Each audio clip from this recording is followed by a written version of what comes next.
Hello friends, welcome to weekend platter. आज मैं आपके साथ एक simple sponge cake recipe share कर रही हूँ। बनाने में बहुत आसान है, सुपर टेस्टी बनता है और ये स्पॉन्ज केक सॉफ्ट, फ्लफी और बिल्कुल हल्का बनने वाला है। छोटी रेसिपी है तो ये केक आप वैसे कभी भी बना सकते हैं, चाहे तो बर्थडे, सालगिरह या क्रिसमस जैसे फेस्टिवल में भी बना सकते हैं। तो चलिए शुरू करते हैं। वीडियो अच्छा लगे तो लाइक करें, शेयर करें। यहाँ हमें दो ही काम करने हैं, केक का बैटर बनाना है और उसे बेक करना है। तो सबसे पहले हम बैटर तैयार करेंगे। तो मिक्सर जार लेंगे और उसमें 1 कटोरी चीनी डालेंगे। इसे बारीक पीस लेंगे।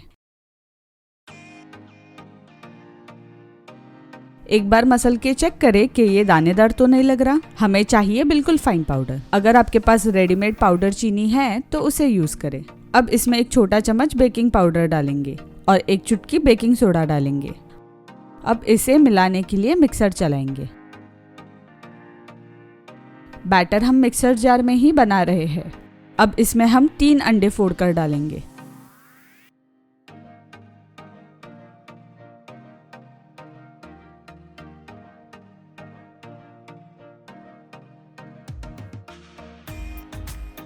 एक चम्मच वैनिला एसेंस डालेंगे। अब इसे मिलाने के लिए मिक्सर चलाएंगे। अब हम इसमें 1 कप मैदा, आधी कटोरी तेल डालेंगे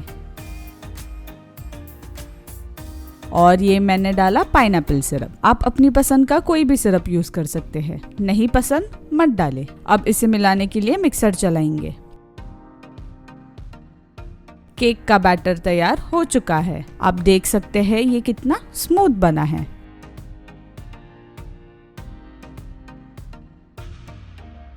अब एक बेकिंग ट्रे लेंगे और इसमें ब्रश का यूज करके तेल लगाएंगे।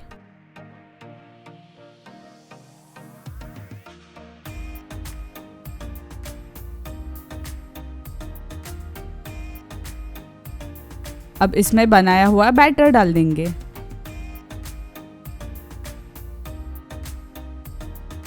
मैं इसमें कुछ टूटी फ्रूटी डालूंगी, ऑप्शनल है, लेकिन मेरी सलाह है कि आप इसमें टूटी फ्रूटी जरूर ऐड करें।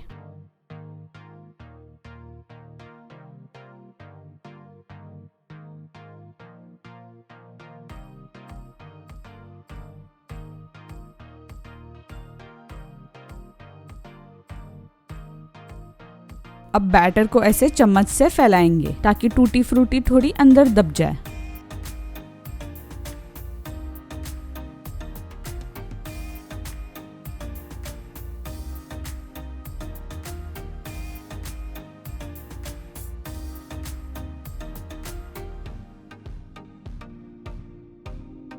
ट्रे को 2-3 बार ऐसे टैप करें ताकि एयर बाहर निकले। ये हो गया। अब बेकिंग करेंगे। बेकिंग आप ओवन में कर सकते हैं, केक के कुकर होते हैं उसमें कर सकते हैं, या ऐसे कढ़ाई में भी बेक कर सकते हैं। मैं ऐसे कढ़ाई वाला प्रोसेस दिखा रही हूँ ताकि हर कोई बना सके। तो पहले कढ़ाई को गर्म कर लेंगे, उसमें एक स्टैंड रखेंगे और स्टैंड के ऊपर केक के बैटर वाली ट्रे रखेंगे और ढक्कन से ढक देंगे।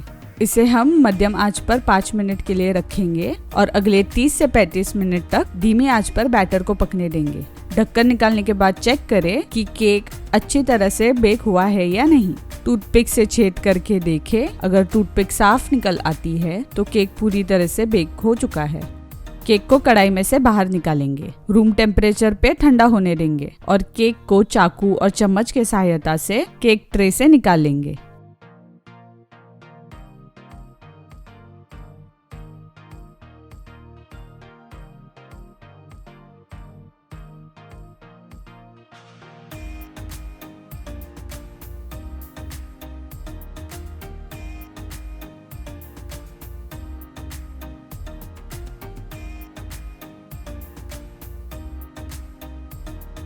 केक को स्लाइस करें और ये सर्व करने के लिए तैयार है। आप ये रेसिपी जरूर ट्राई करना और मुझे कमेंट करके बताना कि आपको ये रेसिपी कैसे लगी। वीडियो अच्छा लगे तो लाइक करें, शेयर करें और अगर चैनल को सब्सक्राइब नहीं किया हो तो सब्सक्राइब करें और लेटेस्ट रेसिपीज के नोटिफिकेशन पाने के लिए बेल आइकन दबाना ना भूलें। Thanks for watching.